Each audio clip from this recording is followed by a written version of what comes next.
almost didn't do Requiem for a Dream. My agent sent me the script, and I read it, and I called her and I said, this is the most depressing script I ever read.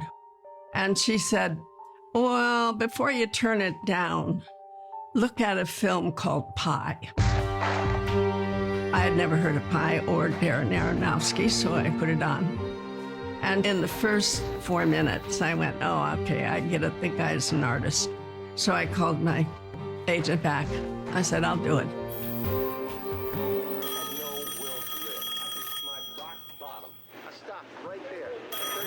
Hello? Mrs. Goldfarb? Mrs. Sarah Goldfarb? Me speaking. I just want to offer you a chance to be on television. Television. Sarah Goldfarb is a lady who lives in Brooklyn, who had dreams of being somebody, dreams that were never fulfilled. And she has this idea that she's going to finally fulfill her dreams. I never thought I'd be on television. An important element of the story is Sarah wanting to be thin enough to get back into her red dress, which no longer fits. And she thinks if she gets in her red dress, she can go on TV and be part of a show. And she's going to be glamorous again. So she starts taking pills to diet. Blue in the afternoon, orange in the evening. And that becomes her pathway into hell. The last job I did before I did the film was a production of Long Day's Journey into Night, where I was playing Mary Tyrone, who is a drug addict. And Darren came to see me in that. And so I was into drugs. I was researching drugs a lot to play Mary Tyrone, and I was playing the effects of drugs every performance. So when I came to do Sarah, I had already been investigating the effects of different drugs, and I also interviewed different people. I remember talking to this one ex-heroin addict, and in the course of our conversation, she said, when you're first doing drugs, it's to get high. But after a while, it's just to not get sick. And that landed in me someplace of how it's a good thing at the beginning to get high. It feels good. And then as time goes on and the addiction goes into your bones, it becomes a living nightmare. Take 4, Mark. And background action. We shot in Brooklyn. There were women around us who were like Sarah. There's a shot in the film outside the apartment building where the women are lined up in chairs, taking some sunshine and chatting with each other. And that's an actual occurrence in the neighborhood. And they were doing that while we were shooting. So we got to know them a bit, and they were very much alive in the performance. What diet are you on? Eggs and grapefruit. Oh, I was on that one. Lots of luck. Okay, cut. Darren's mother was on the set every day, and his father. They were both professors. However, Darren's mother had a beautiful local accent, and I copied it. Sarah Goldfarb, you have something for Sarah Goldfarb? So she had the sound of those characters. So, how are you, Mrs. Goldfarb? How am I? Enormous. That's why I'm here. Oh, I've seen much worse.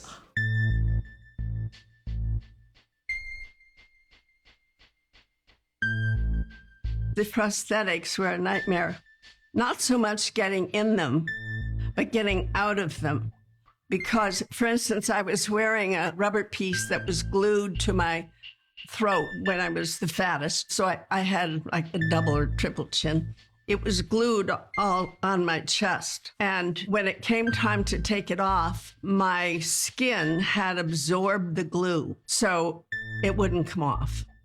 So then it took an hour and a half to put a chemical on it that will loosen the glue and pry it off, but it made my skin burning and red.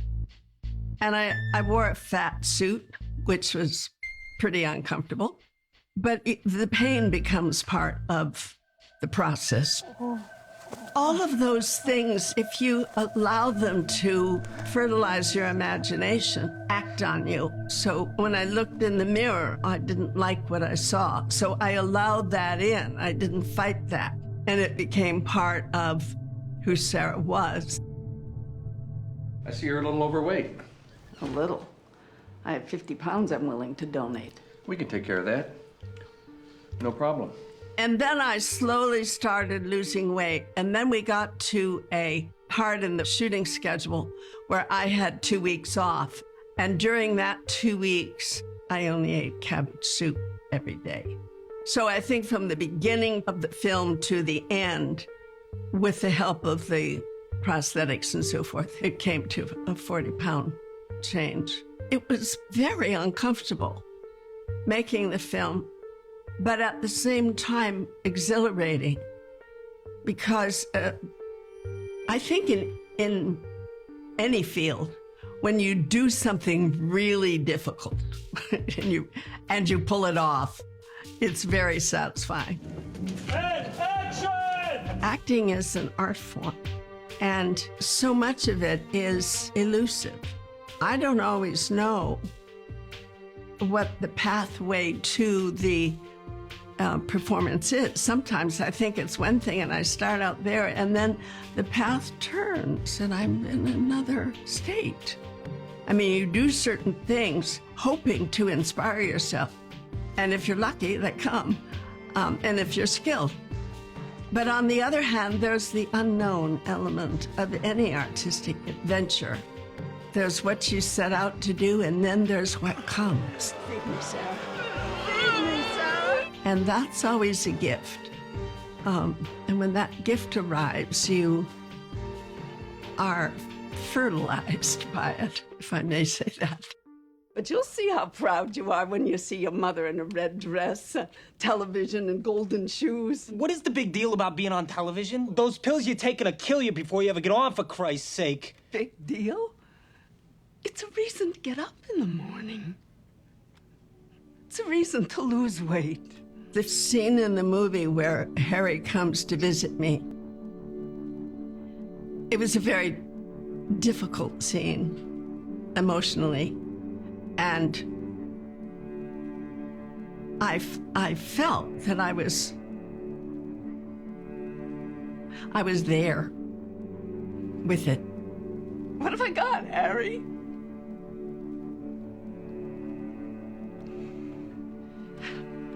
I'm lonely. I'm old. When I said, I'm old, that was an unexpected, real response that I had. I hadn't really thought of myself as old. And I hadn't really ever experienced the fear of getting old. But when I said that, I experienced it for the first time. It was in rehearsal that I said it for the first time. And suddenly I realized, oh my God, that's real. That's in me. And so I knew that this was such a delicate thing I had just experienced that I asked Darren to shoot me first, which meant turning around and taking the set down and putting it up. He was very attentive to my process. And so he did what I asked. And it was a real moment. It was a real moment of mine and Sarah's. Bye, son.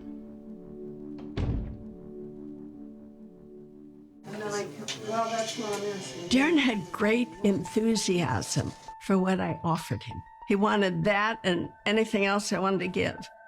I felt like we were in it together. It's funny, it's hard to talk about the relationship between an actor and a director when they're grooving with each other.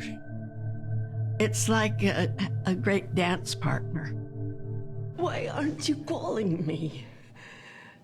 I have to know when I'm going to be on television. I'm Sarah Goldfarb. And And you should tell me when I'm gonna be on television. There's a scene in the film where Sarah goes to the TV station. Darren gave me the best piece of direction I ever got in my life. We shot this scene 4 times, and each time, Darren was happy with it. I just want to be on the show. I've waited so long.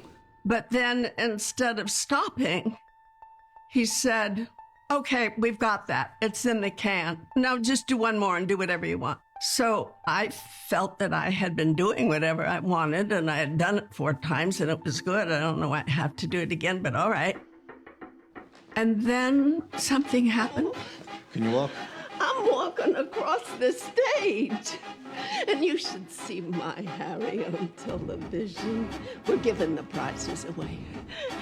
I just wanted to be on the show. And that 5th take is what's in the film, because what he did was he took all the obligation off it, where I didn't have to do it a certain way. I didn't have to do it the way it was in my mind. Call Seymour and tell him to meet me at the beauty parlor. I got the red dress that I wore to Harry's I just did it, graduation, and something else came through. And that, for me, became a really important lesson. You have to be open to what comes and allow that to be expressed. And that has a deeper level of truth than the one you do when you're obligated to make it right. Best direction I ever got. There were a lot of things going on that I had never experienced before. For instance, there's one scene where the camera is mounted on me. That's good, but now I just want you to tilt down. Tilting down. And I'm moving, and the camera's moving with me because it's on me. It's the only time in my career that I was ever the camera mount.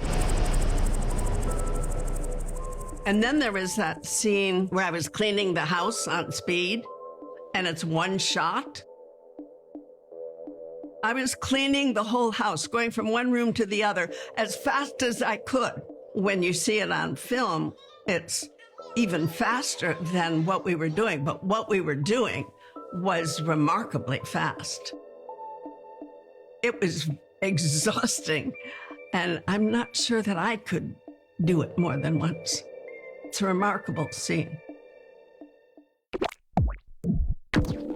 I was so impressed with the way he was handling the drugs and the quick close-ups of the pills and the fast cutting of the drugs getting faster.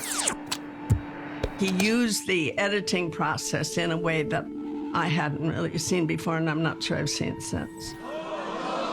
I think it's important what Darren did artistically, the way it was shot, the way it was edited, the way he allowed me to give everything I had to give. I did work with a lot of directors on the early films, like Peter Bogdanovich and Bob Rafelson, Marty, because the early film is just plain their talent laid out there. It's like the raw talent.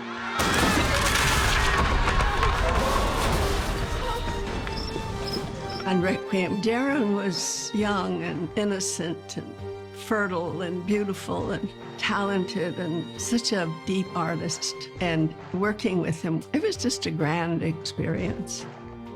I loved him. I still love him.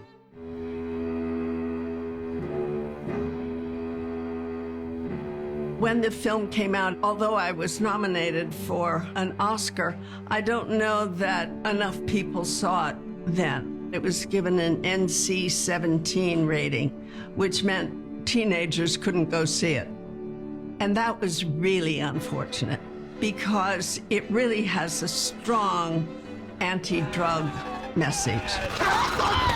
But over the years, I know many mothers and fathers who rented the film and brought it home and sat their kids down to watch it because it had a really strong, impactful message. I find that young people are very aware of that film, and people will often tell me that it's on their list of 10 favorites. So I think it is a film that really affects people in a profound way. You know, I've had in my lifetime the opportunity and the great pleasure of being in a few really great films. And I must say that Requiem for a Dream is right up there. It is a truly great film. I'm very proud of it.